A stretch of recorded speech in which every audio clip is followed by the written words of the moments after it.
శ్రీ హరివాయుగురుభ్యో నమః. శ్రీమదానందతీర్థ భగవత్పాదాచార్యగురుభ్యో నమః.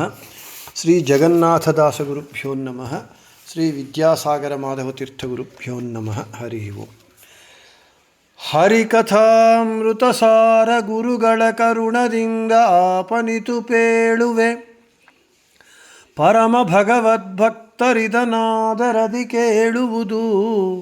ಹರಿಯು ಪಂಚಾಶದ್ವರ್ಣ ಸುಸ್ವರ ಉದಾತ್ತಾನುದಾತ್ತ ಪ್ರಚಯ ಸ್ವರಿತ ಸಂಧಿ ವಿಸರ್ಗ ಬಿಂದುಗಳೊಳಗೆ ತದ್ವಾಚ್ಯ ಇರುವ ತತ್ತನ್ನಾಮರೂಪಗಳರಿತುಪಾಸನಗೈವರಿಳೆಯೊಳು ಸುರರೆ ಸರಿ ನರರಲ್ಲ ಅವರಾಡುವುದೇ ವೇದಾರ್ಥ.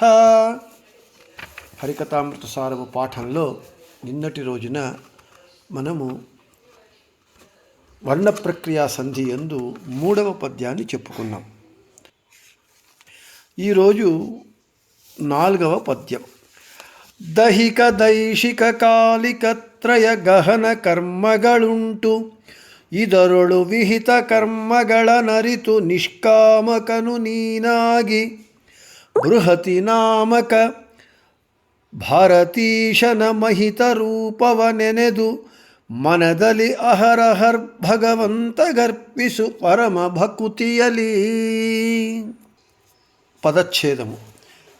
ದೈಹಿಕ ದೈಶಿಕ ಕಾಲಿಕ ತ್ರಯ ಗಹನ ಕರ್ಮಗಳುಂಟು, ಇದರೊಳು ವಿಹಿತ ಕರ್ಮಗಳನರಿತು ನಿಷ್ಕಾಮಕನು ನೀನಾಗಿ. ಬೃಹತಿ ನಾಮಕ ಭಾರತೀಶನ ಮಹಿತ ರೂಪವ ನೆನೆದು ಮನದಲ್ಲಿ ಅಹರಹ ಭಗವಂತಗರ್ಪಿಸು ಪರಮ ಭಕುತಿಯಲಿ. ప్రతిపదార్థము. దైహిక దేశ సంబంధమైనటువంటి కర్మలు, దైహిక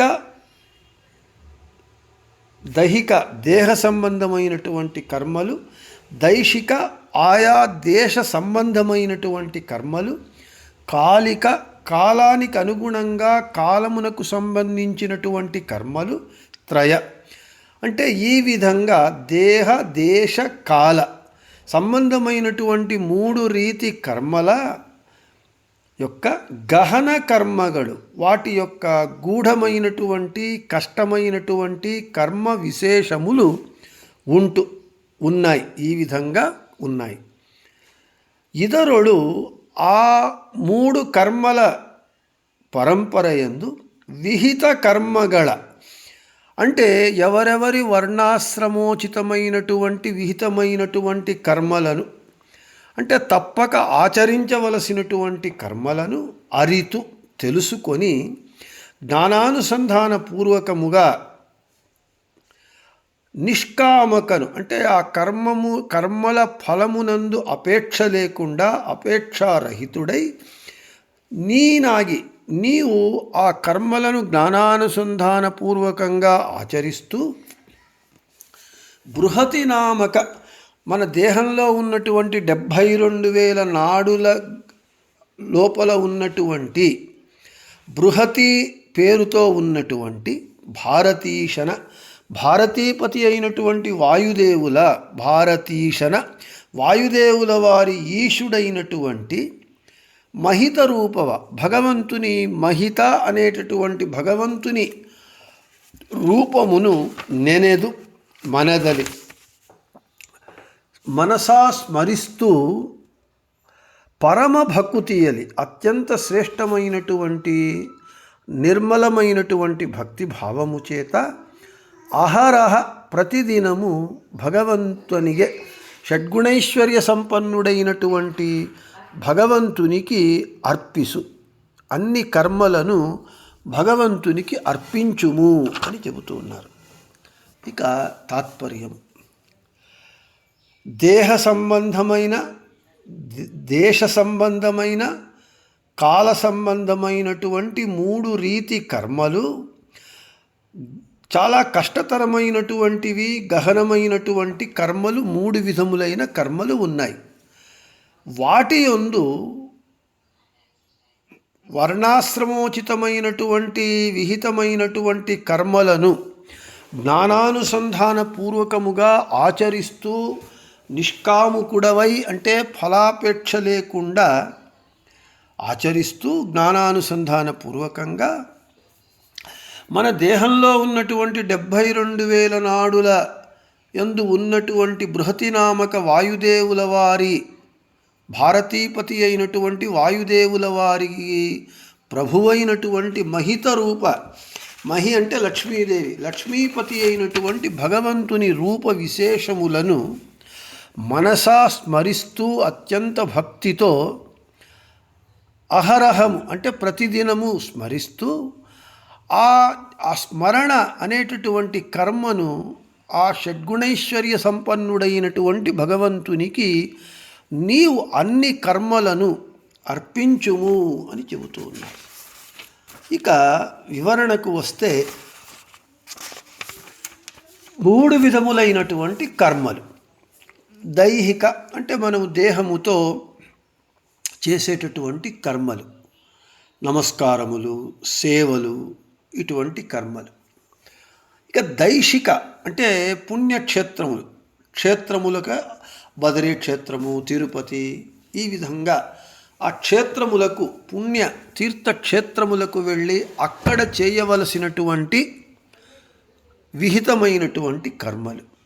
ఇక కాలిక, కాలమునకు అంటే ప్రాతకాలము, మాధ్యందిన కాలము, సంధ్యాకాలము, ఈ కాలముల యందు చేసేటటువంటి సంధ్యావందనాదులు, కాలశ్రాద్ధములు, సంక్రమణాది పర్వకాలములలో ఆచరించవలసినటువంటి ఈ కర్మలను, ఇవి 3 విధములైనటువంటి కర్మలు ఉన్నాయి. దైహిక, దైశిక, కాలిక. ఈ కర్మల యందు మనము తప్పకుండా ఈ మానవ జన్మ ఎత్తినందుకు ఆచరించవలసినటువంటి కర్మలను తెలుసుకొని ఆ కర్మలను చేస్తూ ఉన్నప్పుడు జ్ఞానానుసంధానపూర్వకంగా చేస్తూ ఆ కర్మల చేత ఏ ఫలములను అపేక్షించక, ఏ విధంగా భగవంతుడు భగవద్గీతలో చెప్పాడో, కర్మణ్యేవాధికారస్తే మా ఫలేషు కదాచన, కర్మ చేయటంలో మాత్రమే నీకు అధికారం ఉన్నది కానీ ఫలమును అపేక్షించటంలో లేదు. అదేవిధంగా ఆ దైహిక, దేశిక, కాలిక 3 విధములైనటువంటి కర్మలను మన వర్ణాశ్రమోచితమైనటువంటి విహిత కర్మలను జ్ఞానానుసంధానపూర్వకంగా చేస్తూ మన దేహంలో ఉన్నటువంటి 72,000 నాడుల యందున్నటువంటి వాయుదేవుల వారికి బృహతి అని పేరు. బృహతి నామకుడైనటువంటి వాయుదేవుల వారు ఎవరు? భారతీదేవి పతి. ఆ భారతీపతి అయినటువంటి వాయుదేవుల వారికి ఈశుడు ఎవరు? మహిత రూప భగవంతుడు.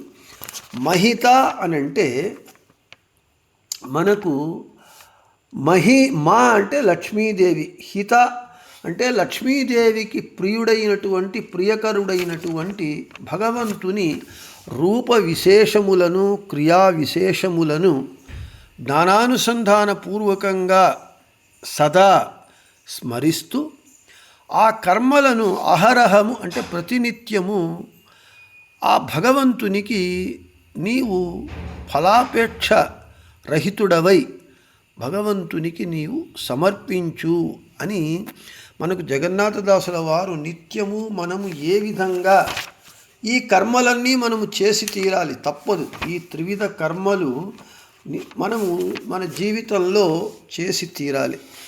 ఆ విధంగా ఏ విధంగా చెయ్యాలి? జ్ఞానానుసంధానపూర్వకంగా చెయ్యాలి. ఈ విధంగా చేసి భగవంతునికి సమర్పించినప్పుడు అది ఒక పెద్ద మానసిక పూజ అవుతుంది. మనము భౌతికంగా చేసేటటువంటి పూజ కంటే అది గొప్ప పూజ అవుతుంది. ఈ విధంగా చెయ్యండి అని మనకు జగన్నాథదాసుల వారు ఈ పద్యంలో సందేశాన్ని ఇస్తూ ఉన్నారు. ఇక రేపు 3 ವಿಧ ಕರ್ಮಗಳೊಳಗೆ ಕಂಸಾರಿ ಭಾರ್ಗವ ಹಯವದನ ಸಂಪ್ರೇರಕನು ತಾನಾಗಿ ನವರೂಪಗಳನೆ ಧರಿಸಿ ಸೂರಿ ಮಾನವ ದಾನವರೊಳು ವಿಕಾರಶೂನ್ಯನು ಮಾಡಿಸಿ ಸಾರಭೋಕ್ತನು ಸ್ವೀಕರಿಸಿ ಕೊಡುತ್ತಿಪ್ಪ జీవరికి అనేటటువంటి 5వ పద్యాన్ని రేపు చెప్పుకుందామని చెబుతూ శ్రీకృష్ణార్పణమస్తు, మధ్యేశార్పణమస్తు, అందరికీ శుభమస్తు.